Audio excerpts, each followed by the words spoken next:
السلام علیکم.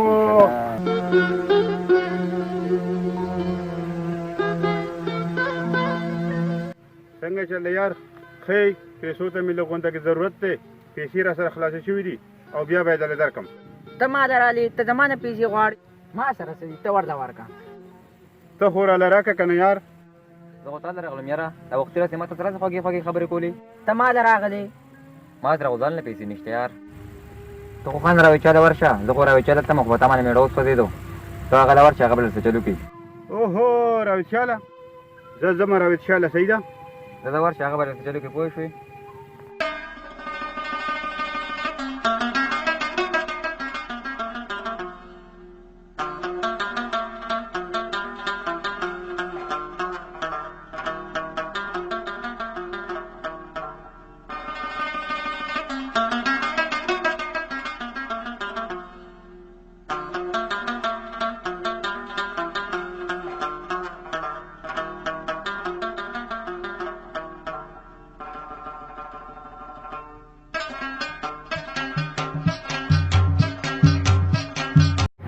ورته کني باچاله اوس هغه مهراړه کنه سټم نه چې کوم ډیر راغلی دی او نه چې کوم دی نو یخ ته پوښتنه نه دا ګرم ته ورته یخ مخ راغلی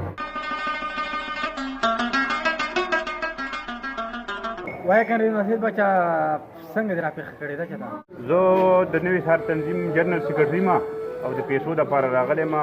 په هغې کې موږ د کونډو سره او د غریبانانو سره او د یتیمانو سره مدد کوو او نور ترقیاتي کارونه پکې هم کوو. نو که تاسو موږ سره په هغې باره کې لږ غونډه کې هیلپ وکړو او موږ سره مدد وکړو د پیسو په باره کې نو ستاسو به موږ ډېره زیاته شکریه ادا کړو.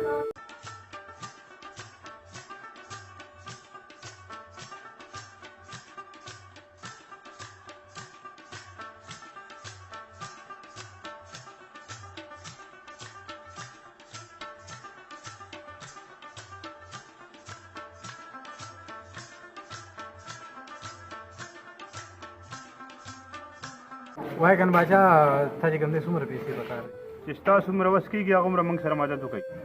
فیلحال خو چې کوم دی ما سره دا 20,000 روپۍ دي او راتلونکي وخت کې به چې کوم دی انشاءالله بیا مدد وکړو صحیح ده.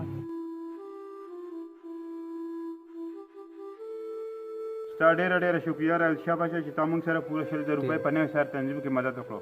الله دې له دې اجر درکړي.